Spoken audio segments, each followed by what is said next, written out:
Pernah nggak sih Anda mikir di balik layar mulus smartphone yang lagi Anda pegang sekarang ini, sebenarnya ada dunia mikroskopis yang berdetak miliaran kali per detik? Gila kan? Ada semacam jembatan tak kasat mata yang ngehubungin baris kode yang Anda ketik langsung ke komponen fisik di dalam perangkat itu. Ini tuh bukan sihir ya, ini murni mahakarya arsitektur. Nah, selamat datang di pembahasan visual kita kali ini.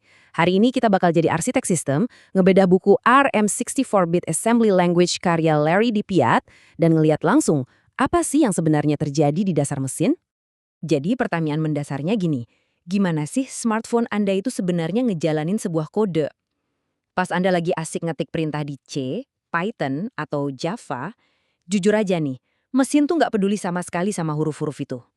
Mesin cuma paham denyut listrik. Nyala, mati, 0 dan 1. Nah, proses perubahan dari teks yang bisa dibaca manusia sampai jadi pulsa elektrik ini adalah sebuah misteri yang benar-benar memukau buat diulik. Oke, kita masuk ke bagian pertama. Rahasia di balik gadget alias fakta tersembunyi dari sistem komputer.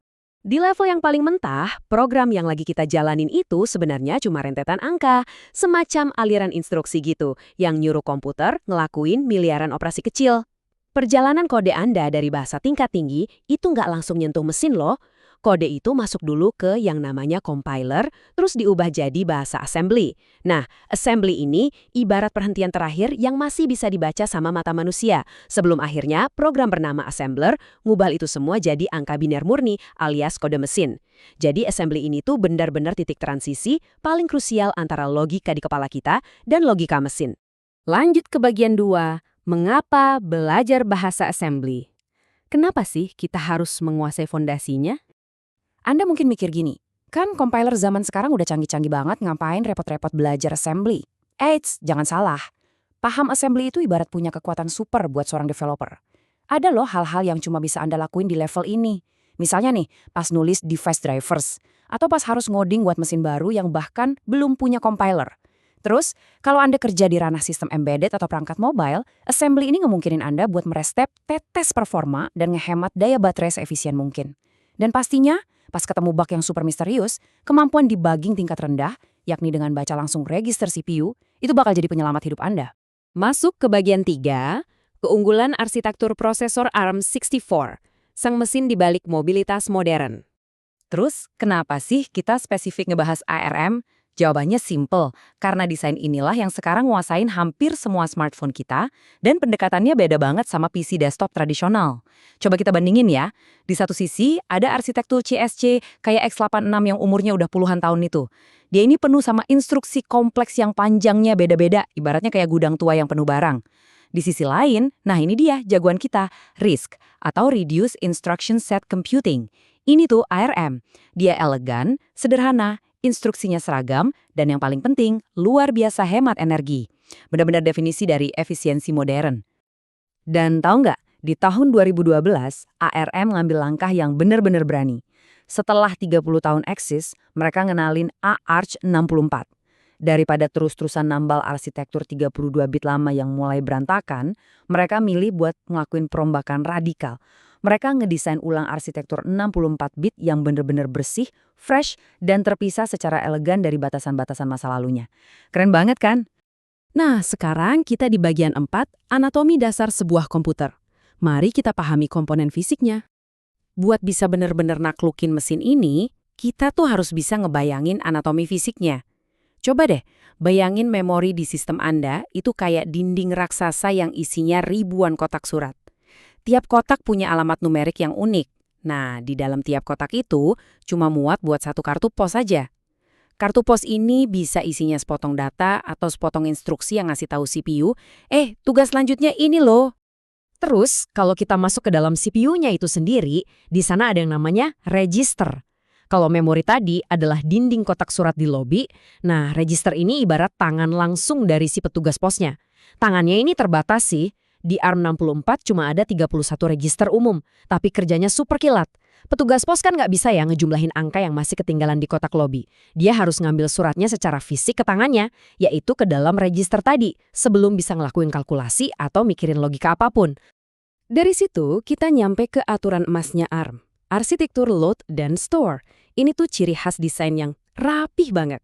Jadi gini, Anda nggak bisa langsung ngotak-ngatik data yang masih ada di dalam memori. Pemisahannya tuh tegas banget. Kita pakai instruksi load buat mindahin data dari memori ke register. Abis itu, datanya dihitung di dalam CPU. Udah kelar, baru deh kita pakai instruksi store buat ngembaliin hasilnya ke kotak memori tadi. Pemisahan kerja yang ekstrem kayak gini nih yang jadi rahasia utama kenapa ARM bisa selincah dan sehemat itu. Masuk ke bagian 5, mengendalikan alur program eksekusi. Kita bahas gimana arah jalan si CPU. Oke, kita udah tahu nih cara mindahin data. Tapi pertanyaannya, gimana caranya CPU tahu instruksi mana yang harus dijalanin abis ini? Nah, disinilah sang konduktor orkestra kita beraksi. Program counter, atau biasa disebut PC.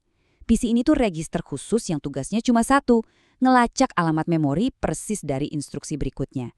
Dia kerja persis kayak metronom yang berdetak konstan.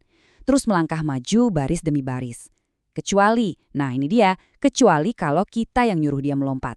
Di titik lompatan inilah dinamika sebuah software benar-benar tercipta. Kalau didiemin aja, program tuh cuma bakal jalan lurus urut dari atas ke bawah.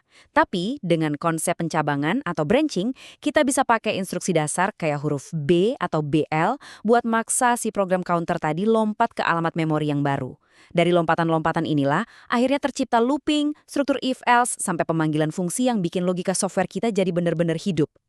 Terakhir, bagian 6, kekuatan di level terendah. Kita bahas juga implikasi dunia nyatanya.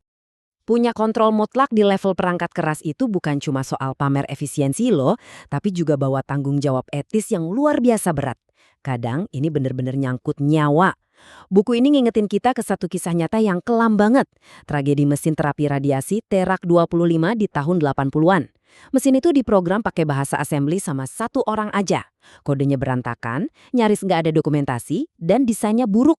Hasilnya, bug fatal yang tersembunyi nggak ketahuan, dan mesin itu ngasih overdosis radiasi yang merenggut nyawa pasiennya. Ini pengingat keras buat kita semua kalau kegagalan desain di level bawah itu punya konsekuensi di dunia nyata. Jadi, pelajaran praktis yang bisa kita ambil tuh jelas banget. Nulis kode di bahasa tingkat rendah bukan berarti kita bebas ngoding berantakan. Jauhin deh yang namanya kode spaghetti yang alurnya lompat sana-sini nggak jelas.